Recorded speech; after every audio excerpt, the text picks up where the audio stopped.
Viva Voz, com Vera Magalhães.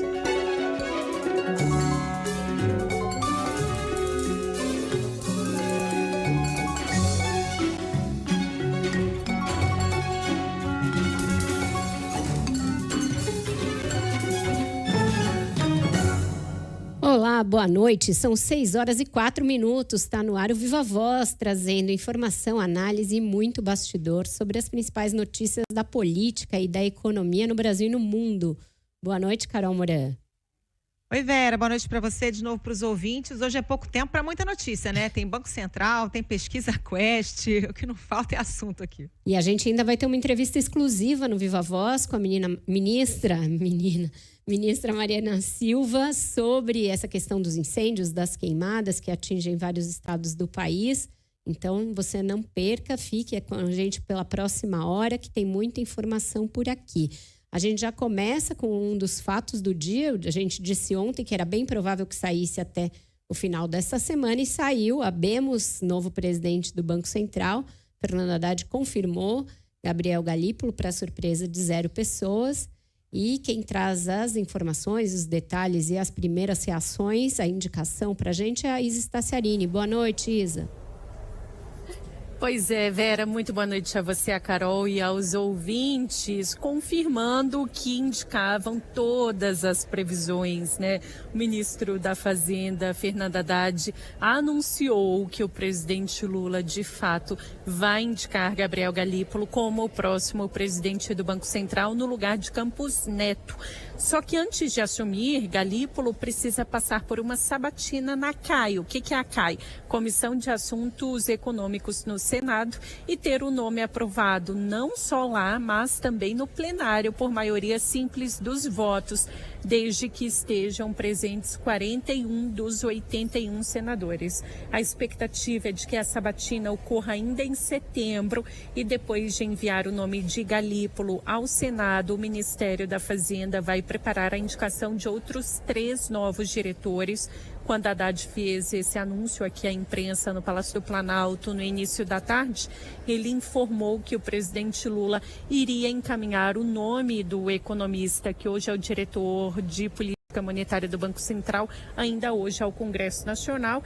Esse anúncio foi feito depois que Lula chamou Galípolo e Haddad para uma reunião fechada aqui no Palácio do Planalto, encontro este que não estava previsto na agenda e que só entrou, claro, depois desse anúncio feito pela imprensa, Vera. Ô Isa, e o anúncio foi feito sem que o ministro Haddad tivesse conseguido conversar antes com o presidente do Senado, Rodrigo Pacheco, né? Sim, pois é, o que gerou, vamos dizer assim, alguns questionamentos por parte de senadores.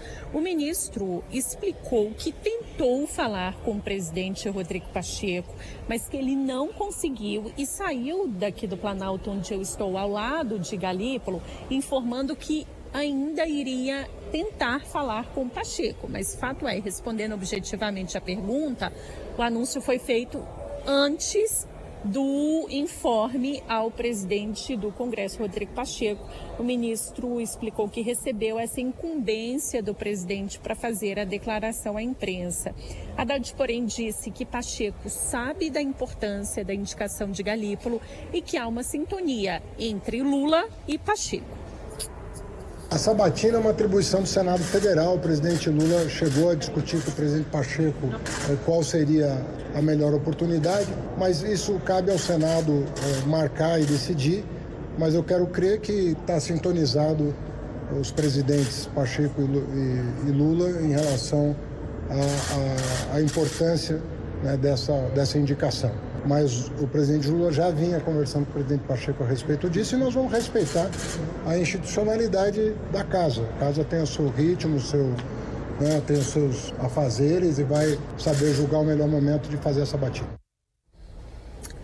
Foi uma declaração bastante rápida, viu, Vera? Durou ali 10 minutos e a todo instante eles informavam que não iriam responder as perguntas dos jornalistas, que seria apenas uma declaração e não um quebra-queixo, pergunta e resposta. Ao lado de Haddad estava Galípolo, que apenas fez um pronunciamento bastante breve dizendo ser uma honra ter sido indicada à presidência do Banco Central e falou que sabe do tamanho da responsabilidade. Na mesma magnitude, uma honra, um prazer e uma responsabilidade imensa ser indicado à presidência do Banco Central do Brasil pelo ministro Fernando Haddad e pelo presidente Luiz Inácio Lula da Silva. É uma honra enorme, uma grande responsabilidade e eu estou muito contente. Agradeço a vocês e não vou responder nenhuma pergunta em respeito ao processo e à institucionalidade. O Isa, aí o Campos Neto chegou a falar sobre essa transição? Falou, Carol, isso antes, do anúncio aí em São Paulo, durante um evento. O atual ainda presidente do Banco Central, que fica no cargo até 31 de dezembro, Roberto Campos Neto, disse que a transição precisa acontecer de forma civilizada e mais suave possível. Eu sempre disse, desde o primeiro dia, e quando começou o governo novo, que eu achava muito deselegante essas transições onde um ministro não passa o cargo para o outro, ou não trabalha junto. Eu acho que a gente precisa dar continuidade, independente se a gente pensa igual, pensa parecido, ou se pensa de um lado ou do outro. Eu acho que isso faz parte desse amadurecimento institucional que o Brasil precisa. Então, o que eu sempre disse é que eu queria fazer uma transição suave, assim como o Ilan fez comigo, na época. Lá no Senado, a indicação de Galípolo,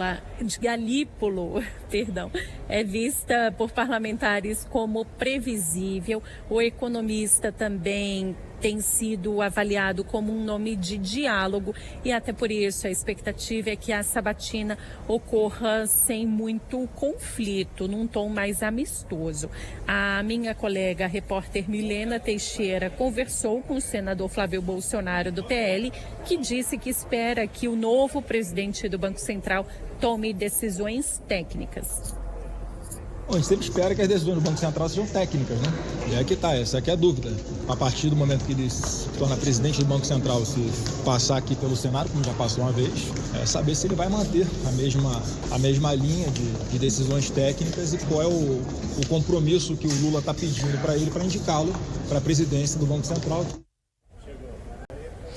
Galípolo é o atual diretor de política monetária do Banco Central, foi o número 2 do Ministério da Fazenda quando ocupou o cargo de secretário executivo. É uma pessoa de extrema confiança de Haddad e se tiver o nome aprovado, como tudo indica que deve ser, ele assume a presidência do Banco Central a partir do ano que vem e cumpre o mandato pelos próximos 4 anos. Vera. Obrigada, Isa, pelas suas informações. Olha, Carol, alguma coisa eu e o ministro Fernando Haddad temos em comum, porque eu também tentei falar com o presidente do Senado, Rodrigo Pacheco, para saber se tem chance da sabatina acontecer antes das eleições e também não obtive resposta. Então, segue essa dúvida. Por que eu tenho essa dúvida? A gente tem que lembrar algumas coisas. A primeira é a própria campanha em si. Muitos senadores estão fora de Brasília. Estão sendo realizados esforços concentrados de tempos em tempos, então parece difícil programar algo dessa magnitude nesse esquema aí, em que até algumas votações estão sendo feitas de maneira semipresencial, então acho que seria um risco. Segunda coisa, e não menos importante, a gente está em plena negociação do novo rito das emendas que, aliás, estão suspensas, gerando enorme estresse e nervosismo entre os senadores. A comissão que tem de sabatinar o Galípolo é a CCJ ou a CAI? Eu acho que presidente do Banco Central... É a CAI, né? É CAI? É a CAI. Então, se for a CAI, ele escapa do Davi Alcolumbre, que é presidente da CCJ. E que tem aí uma grande questão com esse problema das emendas. Então... eu acho que vão guardar um pouquinho em banho-maria essa decisão até ter uma saída para a questão das emendas que esteja pacificada e que, com a qual os senadores e deputados concordem. Então, não acho que vai ser agora, acho que vai ficar um pouquinho em banho-maria, o que joga ali uma dose de incerteza na reunião do Copom de setembro. Porque você vai ter um presidente ainda no cargo, cujo mandato vai até o final do ano, até dezembro, e um outro já designado, que está com um assento na diretoria e que fica ali como uma sombra, né? É o próximo. E aí, vai dividir a decisão? Ele vai continuar se comportando como diretor de política monetária, quietinho ali, e deixar para falar com o presidente depois? Ele já foi prudente em não dar muitas declarações hoje. Achei isso um sinal de prudência bem-vindo. Mas acho que essa reunião aí é uma coisa que a gente tem de observar. Se vai ser mantida a unanimidade das 2 últimas reuniões, se vai começar a voltar a ver uma divergência, o que já indicaria uma guinada aí no BC. Não acredito. Acho que o Galípolo vai manter a linha que vem sendo adotada, que é de perseguir a meta da inflação, que está ali um pouco desancorada. Então, vamos observar essa reunião de setembro, que eu acho que vai ser bastante importante. O mercado, no primeiro dia, reagiu bem diante da nomeação. Era uma nomeação, como a gente falou aqui, bem esperada, uma bola cantada, e que não ser o Galípolo é que seria a surpresa, e acho que aí poderia causar uma certa perplexidade, as pessoas irem atrás da informação do indicado, mas no caso dele já é alguém bem conhecido, alguém que já vem do mercado. Então, as primeiras reações do mercado foram boas, o Ibovespa renovou um recorde, então aparentemente deu bom. Na primeira reação foi boa. Vera, só para confirmar, cai mesmo, e já tem declaração do presidente da comissão, que é o Vanderlan Cardoso, do PSD, dizendo que a chance dessa votação acontecer na primeira semana de setembro é 0. Diz que a CAI não é pastelaria, que não tem razão para ter toda essa pressa, mas que o ideal, claro, é que seja feita antes do fim do mandato do presidente do BC, Roberto Campos Neto.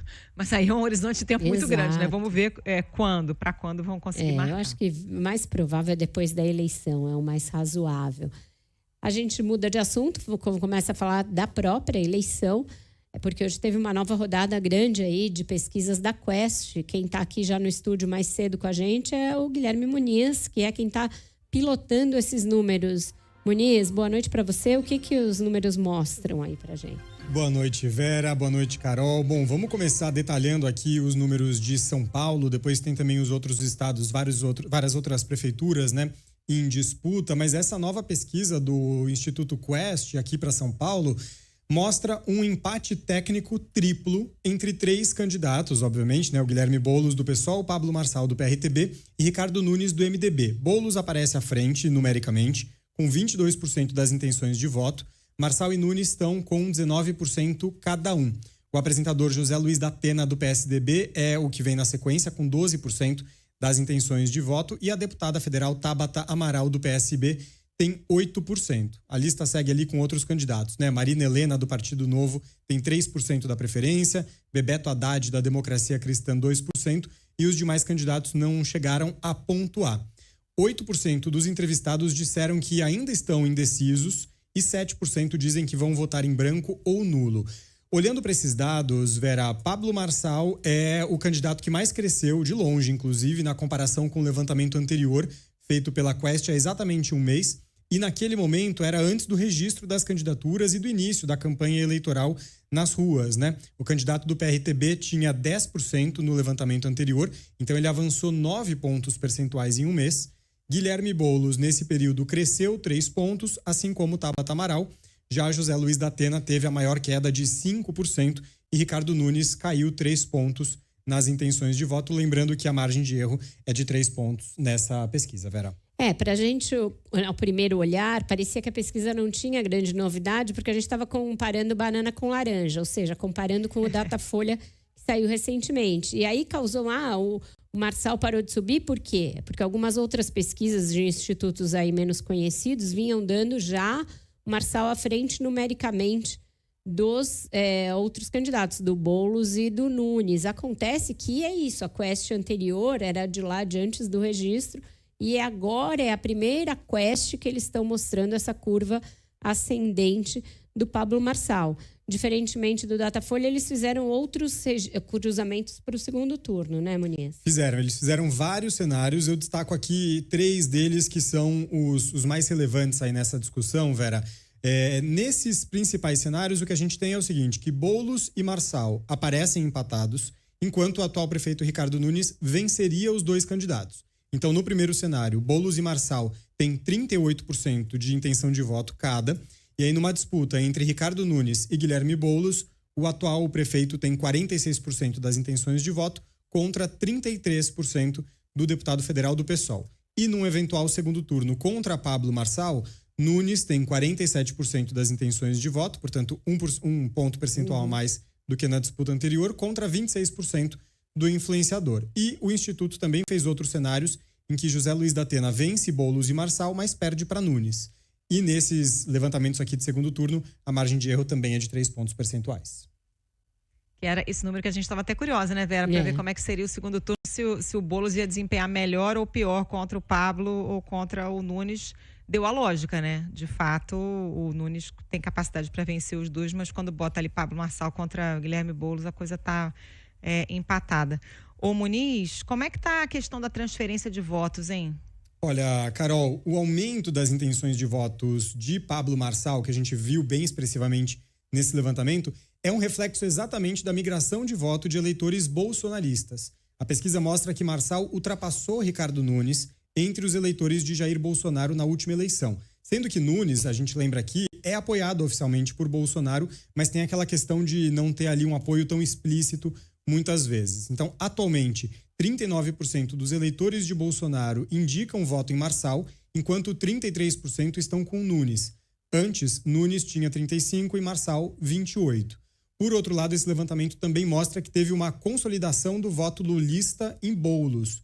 O índice de eleitores de Lula na última eleição, que agora pretendem votar em Boulos, foi de 36% para 44%. Isso reverte um aumento que tinha sido registrado na quantidade de eleitores de Lula sinalizando voto em Datena na rodada anterior. Esse índice foi de 22% na rodada anterior para 11% agora. A pesquisa também mediu a rejeição, que é um fator importante aí para os candidatos. Teve muita mudança ou continua tudo mais ou menos como na rodada anterior? Continua mais ou menos como na rodada anterior, Vera. Quando a gente olha ali que Datena continua sendo o candidato mais rejeitado em São Paulo, 56% de rejeição. Boulos vem na sequência com 45%, seguido de Nunes com 39% e Marçal com 35%. A Tabata fecha ali essa lista, o início ali dessa lista com 31% de rejeição. E aí, quando a gente fala sobre o conhecimento, né, 9% dos eleitores dizem que não conhecem Datena, portanto ele tem um alto índice de rejeição e também é muito conhecido, enquanto Boulos e Nunes são desconhecidos para 18% dos eleitores e 32% dos eleitores dizem que ainda não conhecem Pablo Marçal. Certo, a gente tem as principais... Desculpa, Carol, diga lá. Não, eu ia perguntar a mesma coisa que você, das repercussões. Começaram sim a surgir já as primeiras repercussões dos candidatos. Num ato de campanha na tarde de hoje, o candidato Guilherme Boulos disse que o resultado reflete um desejo de mudança dos eleitores. Reforça que a campanha crescendo e as pessoas entendendo quem são os candidatos, quais são os projetos em jogo, que a nossa candidatura cresce junto. A nossa mensagem é de mudança na cidade de São Paulo e de uma cidade que ao mesmo tempo mude sem cair um vazio, como são algumas outras candidaturas. Mude respeitando a democracia. Mude sem entregar a cidade de São Paulo ao bolsonarismo. A campanha de Ricardo Nunes disse que comemora o resultado da pesquisa, dizendo que o prefeito e candidato à reeleição é favorito para vencer todos os candidatos no segundo turno. O influenciador Pablo Marçal não quis comentar os números da pesquisa e questionou os métodos utilizados para o levantamento. A campanha de Tabata Amaral afirmou que o crescimento de 3 pontos mostra uma tendência de aceleração e é resultado da coragem dela e do acerto nas estratégias da campanha na última semana, e o resultado ainda não foi comentado pela campanha de José Luiz da Atena. O levantamento foi contratado pela TV Globo, registrado na Justiça Eleitoral com o número SP 8379/2024. Então vamos fazer assim, a gente vai para o intervalo agora, depois Repórter CBN, e na volta a gente dá uma rodada rápida das outras cidades em que a Quest também fez pesquisa. Vamos lá. CBN, eleições 2024. Estamos de volta com o Viva Voz e como a gente prometeu, o Guilherme Muniz segue aqui com a gente e agora vai dar um panorama das demais capitais em que saiu também uma nova rodada do Quest. Diz aí, Muniz. Vamos começar pelo Rio de Janeiro, Vera. Por lá, o candidato à reeleição Eduardo Paes, do PSD, segue à frente com 60% das intenções. Na sequência, vem Alexandre Ramagem, do PL, com 9%, e Tarcísio Mota, do PSOL, com 5%. E aí, quando a gente olha em relação ao levantamento anterior, Paes cresceu 11%, 11 pontos, né? Ramagem oscilou 4 pontos para baixo, dentro da margem de erro, e Tarcísio oscilou 2 pontos, também, portanto, dentro da margem de erro. A pesquisa entrevistou presencialmente 1.140 eleitores de 16 anos ou mais no Rio, entre os dias 25 e 27 de agosto, e foi registrada na Justiça Eleitoral com o código RJ 8084/2024. Um outro levantamento que saiu hoje, Vera, foi de Belo Horizonte. Por lá, Mauro Tramonte, do Republicanos, tem 30% das intenções de voto e, na sequência, 5 candidatos aparecem empatados na segunda colocação. Então, Mauro Tramonte tem 30%, Duda Salaber, do PDT, tem 12%, empatada numericamente com Bruno Engler, do PL, 12% também, seguido por Fouad Noman, do PSD, com 9%, Carlos Viana, do Podemos, com 8%, e Rogério Correia, do PT, com 6%. Essa pesquisa, também contratada pela TV Globo, ouviu 1.002 pessoas entre os dias 25 e 27 de agosto, com margem de erro de 3 pontos percentuais, e foi registrada com o código MG 9915/2024. Para a gente fechar, o último levantamento é o de Recife. O atual prefeito João Campos, do PSB, tem 80% das intenções de voto por lá. No segundo lugar, estão empatados tecnicamente os candidatos Gilson Machado, com 6%, e Daniel Coelho, com 5%. Gilson Machado, do PL, e Daniel Coelho, que é do PSD. Essa pesquisa ouviu 900 pessoas, nos dias 25 a 27 de agosto também, e tem o código PE 7463/2024, com margem de erro de 3 pontos para mais ou para menos. Vera. Obrigada, Muniz. Essas outras eleições teve pouca mudança desde as últimas rodadas e também em relação ao Datafolha. Só a consolidação bastante grande, tanto do Eduardo Paes aí no Rio, né, Carol, quanto do João Campos no Recife. Percentual impressionante ali. É o mais bem votado de todas as capitais, disparado, de acordo com todas as pesquisas, né? Eduardo Paes parece muito consolidado, até porque ele cresce, né? Vai de 49 para 60 e o Ramagem, que se tornou mais conhecido, cai, oscila 4 pontos para baixo. Então, parece uma eleição ali bastante consolidada. Claro que a gente não pode nunca desprezar aquele efeito Wilson Witzel, né, que virou na última semana contra o Paes, mas era governo do Estado, é diferente. O Paes tem uma situação bem mais confortável na capital. Agora, São Paulo, a coisa vai ser com emoção, né, Vera? Porque está tudo embolado e o cenário de segundo turno também está tudo em aberto, né? E uma enorme judicialização, né? Tem aí questões pendentes em relação à candidatura do Pablo Marçal. Hoje teve essa informação trazida pela Folha de São Paulo e depois repercutida pelo próprio Guilherme Boulos, de que provavelmente o Marçal usou um homônimo dele para fazer aquelas insinuações a respeito do uso de cocaína. Existe um outro Guilherme Boulos, que por sinal é candidato a vereador na chapa do Ricardo Nunes e que já teve ali antecedentes, passagem pela polícia por ligação com drogas. Então, a campanha do Boulos lançou isso, a Folha fez essa matéria e provavelmente o Marçal vai ser chamado a responder a respeito no debate, que acabou ficando configurado que vão todos ao debate da TV Gazeta no domingo. É uma emissora que não tem uma grande audiência, mas como vai ser a primeira vez em que todos vão estar juntos depois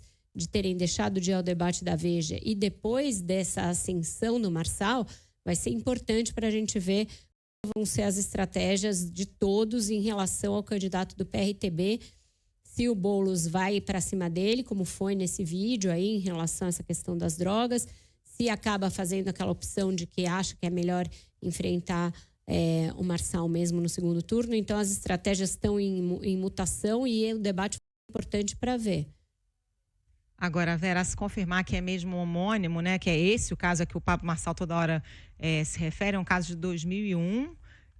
Esse homônimo aí do Guilherme Boulos tem um sobrenome diferente no meio, é Guilherme Bardawil Boulos. É um caso lá de 2001 e fica sempre aquela questão, é má fé ou é burrice, né? Porque se é isso, eles tinham conhecimento de que era um homônimo e usaram mesmo assim, ou de fato fizeram uma pesquisa ali, fizeram Guilherme Google, Boulos, e acharam um processo e acharam que era a mesma pessoa. GPT. É surreal demais. Exato. Jogaram no Jus Brasil, que nem aquele episódio do Flávio Dino, né? Quando foi acusado de ter não sei quantos processos e só tinham jogado o nome dele no Jus Brasil.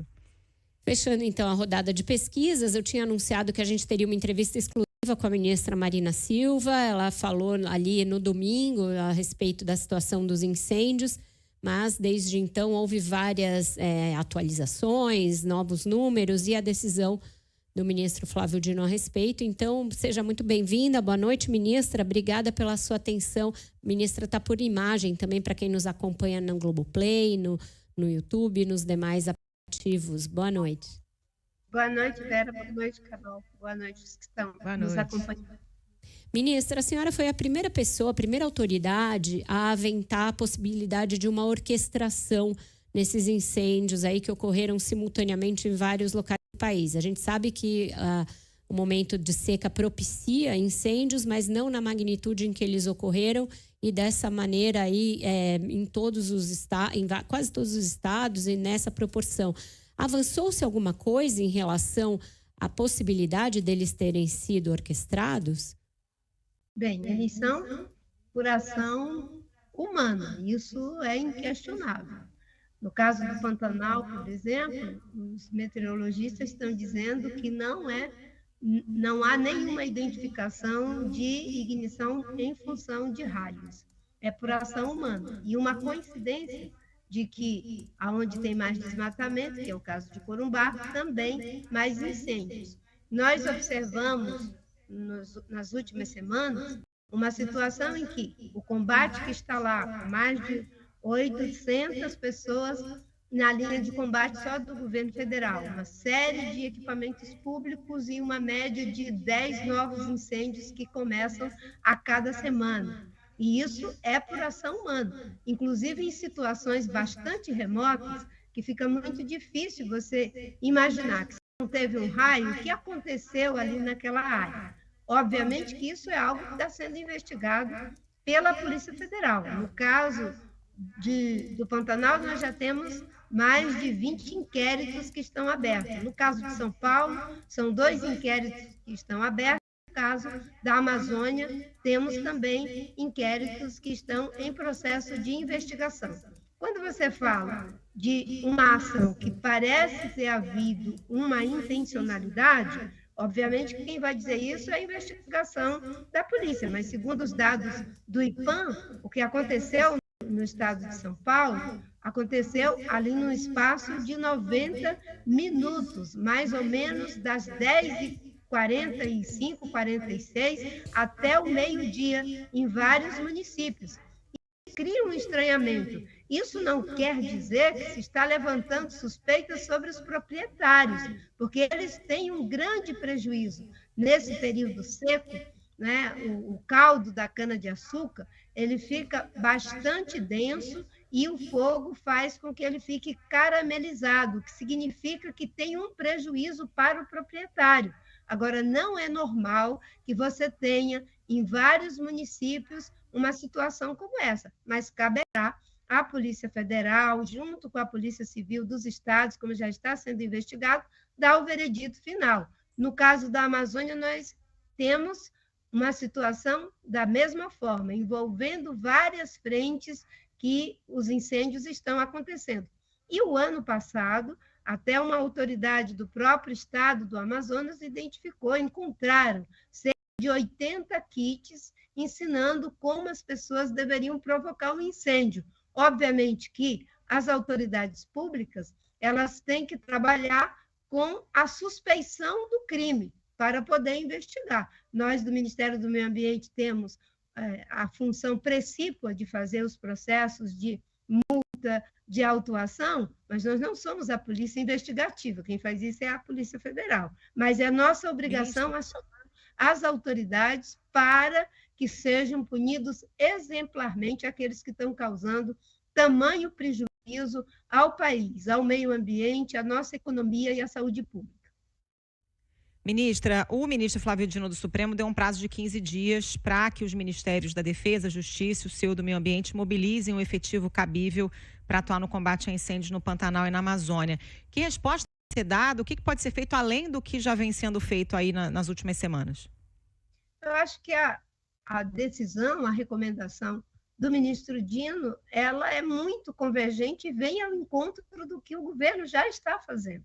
O governo já está com o efetivo mobilizado tanto no Pantanal quanto na Amazônia, na hora que o governo de São Paulo ficou numa situação crítica e nós tivemos ali todo um cuidado de entrar em contato com o governador, eu mesma entrei em contato, falei longamente com o governador Tarcísio, e nós mobilizamos o que achávamos que era pertinente para aquela oportunidade, sendo que o estado de São Paulo, por exemplo, é o estado que tem, de longe, a maior estrutura para fazer esse tipo de combate. São 9.000 pessoas só no Corpo de Bombeiros. E o setor privado, até porque esse prejuízo é muito grande, São Paulo é um exemplo que abandonou a prática do fogo para a atividade de produção de cana-de-açúcar.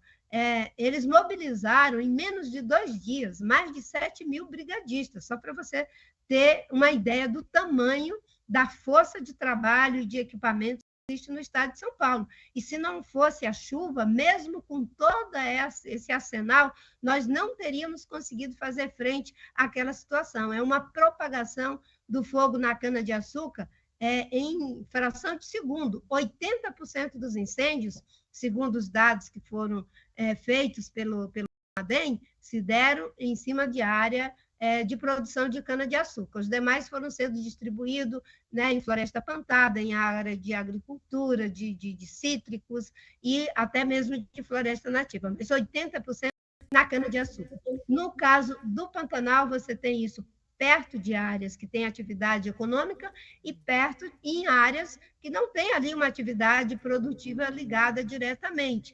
Algumas situações, por acidente, como foi o caso de uma que aconteceu na RPPN do SESC, lá no estado lá na região do Pantanal, mas nós conseguimos ali fazer um verdadeiro mutirão, o governo federal, a iniciativa privada, com as brigadas locais, as prefeituras, colocando os equipamentos da área de agricultura, todo mundo para fazer a cera, e a gente conseguiu controlar o fogo.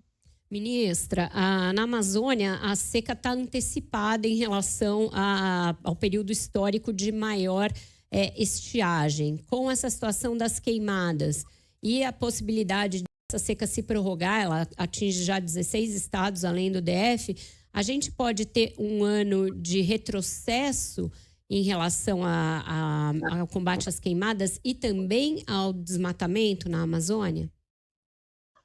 Não, em relação ao desmatamento, com certeza não. Nós tivemos uma queda do desmatamento de 50% o ano passado. Esse ano, nos primeiros 6 meses, já uma queda de 45,7%. E você pode ter certeza, se não fosse essa queda de desmatamento, nós estaríamos numa situação de total terror. Por quê? Nós temos uma combinação de estiagem severa, alta temperatura, baixa umidade, ventos numa velocidade muito grande e pessoas atendendo fogo. É uma química totalmente incendiária.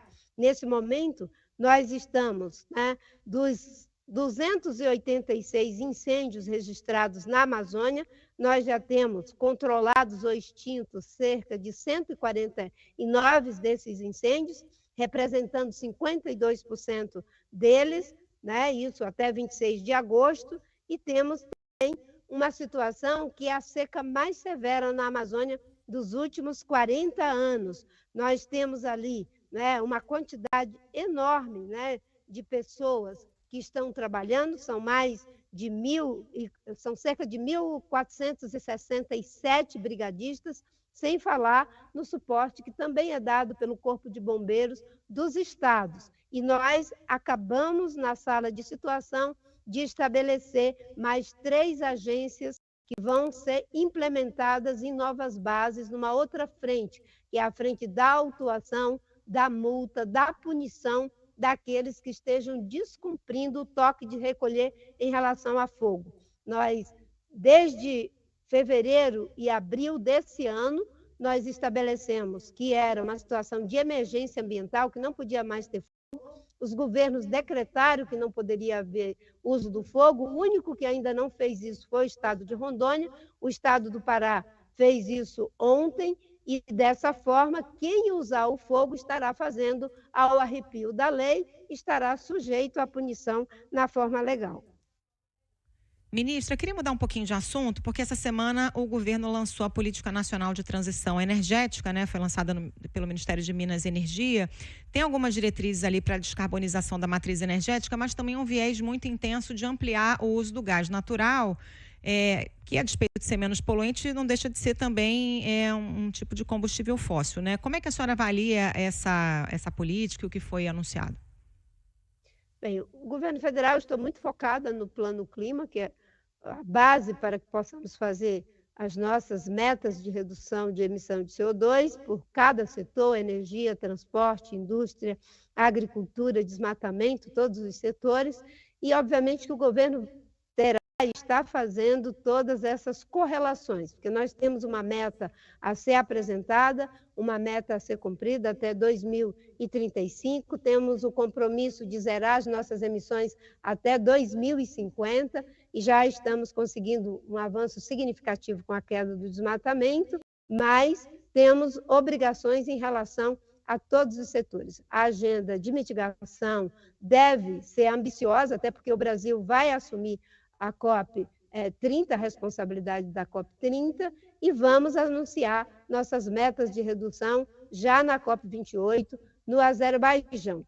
Queremos trabalhar no sentido de que as ações que nós estamos fazendo nas agendas de desenvolvimento econômico e social, elas sejam compatíveis com nossas metas. O que ficou acordado na COP 28 é que todos os países terão que fazer a transição para o fim do uso de combustível fóssil, triplicar a energia renovável e duplicar a eficiência energética, com a seguinte observação: os países desenvolvidos, eles vão na frente, tanto os consumidores quanto os produtores, e os países em desenvolvimento virão em segundo lugar.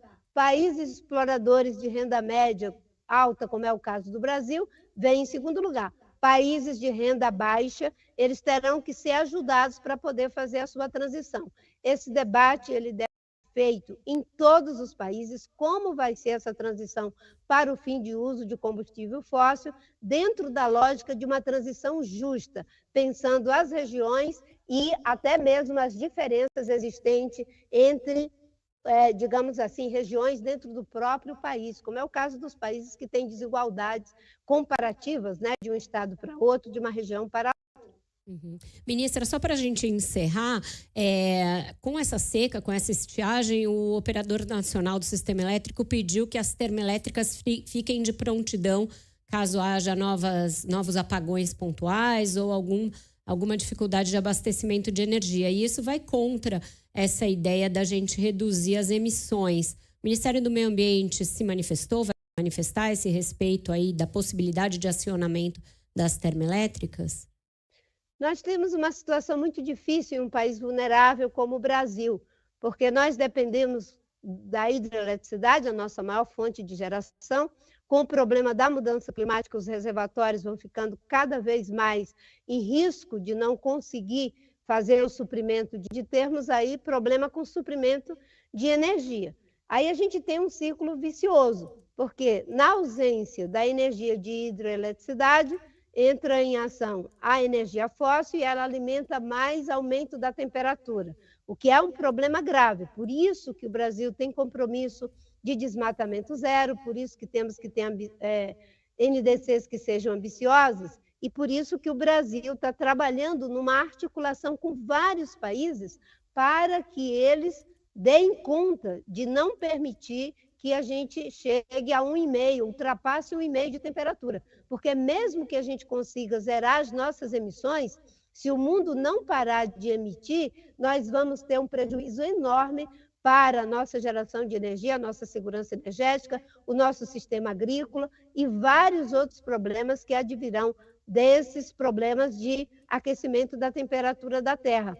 No caso, o Brasil, nós temos que ter consciência, nós somos um país vulnerável, nós já estamos com problema, inclusive ali na região do Mato Piba, tivemos uma redução do lençol freático, uma diminuição na vazão dos principais rios de 19 mil metros cúbicos por segundo, um retardo de quase um mês no início das chuvas. Isso é um prejuízo enorme do ponto de vista da agricultura. Por isso, não só reduzir a emissão de CO2 pelo uso de combustível fóssil e desmatamento é fundamental para um país como o Brasil, mas fazer com que os outros diminuam. Porque mesmo que a gente zere as nossas emissões, nós vamos perder as nossas florestas do mesmo jeito. A emissão de CO2 por florestas do mundo inteiro representa 10% das emissões. Vera e Carol, 90% vem do uso de combustível fóssil. O Brasil tem e deve fazer o seu dever de casa, tem que fazer e deve fazer o seu dever de casa, mas o mundo tem que fazer também, principalmente aqueles que podem mais, do ponto de vista financeiro, do ponto de vista tecnológico. Mas, infelizmente, né, ou felizmente, a atmosfera não faz diferença. O que é emissão de rico é emissão de pobres. Verdade. Portanto, temos que reduzir do mesmo jeito. O que não dá é para a gente continuar investindo em energia fóssil. Você sabe que a gente não conseguiu até hoje os 100 bilhões para fazer a transição energética, a transição ecológica, e o mundo continua investindo algo em torno de 4 a 6 trilhões de dólares em atividades que são carbono intensivas. Então, nós vamos ter que fazer o dever de casa, porque já estamos vivendo sob os efeitos das mudanças climáticas no Brasil e em todas as regiões do mundo. Na África, é fome, é morte de pessoas por fome. Na Ásia, muitas pessoas perdendo a vida em função de enchentes, e nós aqui no Rio Grande do Sul, os rios da Amazônia secando e o Pantanal com o risco de desaparecer até o final do século, se continuar nesse ritmo dessa combinação, baixa precipitação e alta evapotranspiração. Ministra, muito obrigada. A senhora sempre muito precisa nas colocações, sempre muito gentil em nos atender. Boa sorte, porque é isso, a senhora já teve que enfrentar enchente esse ano, agora queimada, não é fácil, e ainda tendo de convencer todo o governo aí nessa direção, e não é nem sempre... O governo está convencido, com certeza. Ter feito todo o planejamento que fizemos, o presidente aprovou o crédito extraordinário para o Pantanal, vai o crédito extraordinário para a Amazônia, 24 ministérios trabalhando junto, reunindo toda semana, todo o esforço que está sendo feito. Se fosse só o Ministério do Meio Ambiente, seria impossível estarmos conseguindo o que estamos conseguindo. Agora, agimos dentro do tempo certo. Desde de janeiro do ano passado, que nós estamos nos planejando para fazer esse enfrentamento. E isso é uma decisão do presidente Lula. Então, boa sorte para a senhora, obrigada de novo e até a próxima. Espero que numa situação melhor. Vera. Obrigada, Carol. Obrigada, boa noite. Isso, gente, a gente vai para um intervalo, eu volto só para dar tchau e depois Repórter CBN. E hoje o dia foi tão lotado, com entrevista exclusiva, com tudo, que não há tempo para mais nada, Carolina. Acabou-se o que era doce. Até amanhã, Vera. Acabou-se o que era doce. Amanhã tem mais. E com ainda a repercussão das pesquisas, a repercussão da nomeação para o BC. Enfim, notícia não vai faltar. Até amanhã, um ótimo jornal para você e para o Muniz. Valeu, Vera. Um beijo. Repórter CBN, 7 horas.